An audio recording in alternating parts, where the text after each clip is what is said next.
Меня зовут Яна, я приехала из Минска, приехала совсем недавно, в марте месяце. До предвыборной кампании я работала в университете 14 лет, и все, и потом в знак протеста уволилась и больше ничем не занималась, только протестовала.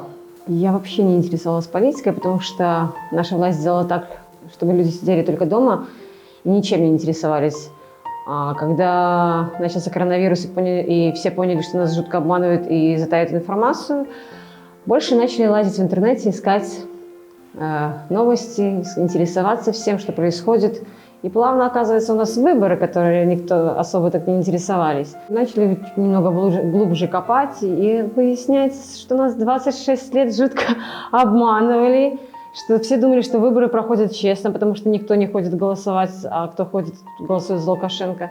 Все это все поняли, все, и решили добиться правды, хотели что-то поменять, но, оказывается, наши голоса вообще ничего не значат. 9 числа мы стояли на избирательном участке, но поняли, что там уже нам ничего не скажут, потому что ездили ОМОН, милиция, нас отгоняли от участка. Было понятно, что ничего не будет, и надо идти в город, просто показать, что мы против всего того, что нас обманывают и что нам не говорят правду. Пошли в город, мы ничего не делали, мы шли, мы общались, мы видели огромное количество людей.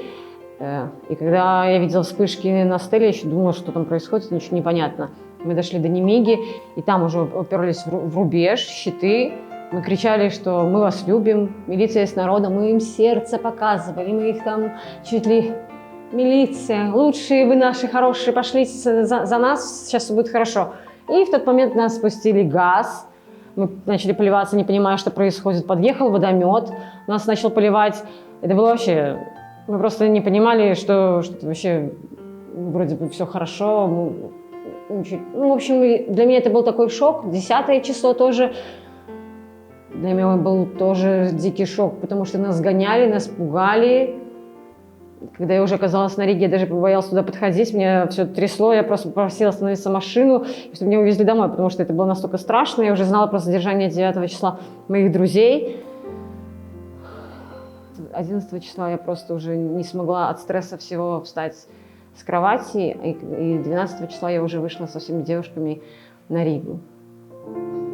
Я даже не знаю, что мне сказать, потому что это было шоковое состояние. Ко мне приехал мой друг 10 августа, а он был наблюдателем в другом месте. Он приехал утром, он не знал, что происходило в Минске, потому что ночью только вернулся с участка, и он просто рыдал, когда узнал, что здесь происходило, когда узнал про взрывы, он просто плакал, потому что не понимал, как это белорусы могли так вот поступить с белорусами.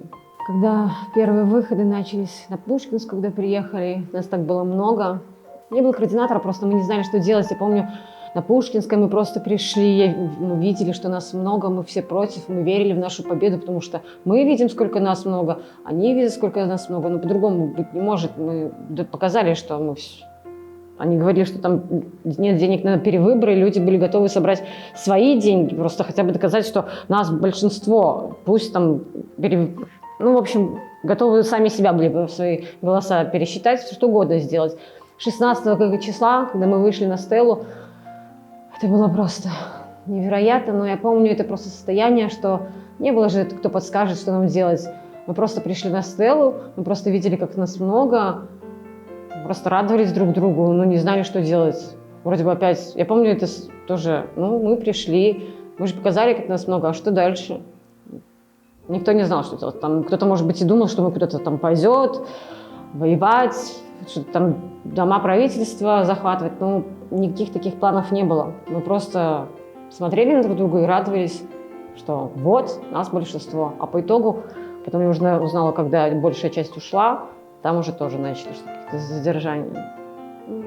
Никто просто не ждал такого от своих же белорусов. Что милиция, ОМОН, кто угодно, просто до сих пор в голове не укладывается, что мы все одна нация, что так отнеслись друг к другу. Нас задерживали на велосипеды, господи, за то, что мы ехали, просто звонили в звоночек, нас за это задерживали просто так. Очень многие, у меня сейчас тоже, даже не знаю, можно ли назвать фамилии, потому что есть политзаключенные, которые просто им сейчас приписывается какое-то финансирование нашей протестной деятельности, потому что мы скидывались деньгами на наши шашлыки просто, на покупку кому-то там, починку чего-то, велосипеда, чего-то. Мы просто скидывались наши... А сейчас ему приписали, что он финансировал протестную деятельность. Я не знаю, что ему будет за это. Конечно, еще где-то там тешится маленькая надежда, что где-то какие-то судьи еще есть адекватные, которых, может, совесть замучит, или хотя бы родственники им ткнут носом за их. Ну, какая-то надежда остается это. Ну, маленькая она надежда. Огромное количество уехало ребят в Литву, в Польшу, и мы стараемся не терять связь. Я только недавно уехала, мы стараемся не терять связь с белорусскими ребятами, потому что это очень важно. Очень многие уехали в Польшу и просто уехали, ну, понятно, что для своей лучшей жизни, но ты забыл о тех людях, которые там остались. Ты кричишь отсюда, что иди, то ли радикализм, то ли там силовой вариант. Ты что ты здесь сидишь и кричишь? Едь туда и сделай что-нибудь.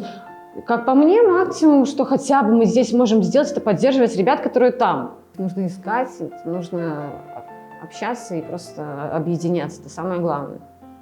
Я верю, что это все закончится. Просто нужно дольше времени, чем мы раньше хотели.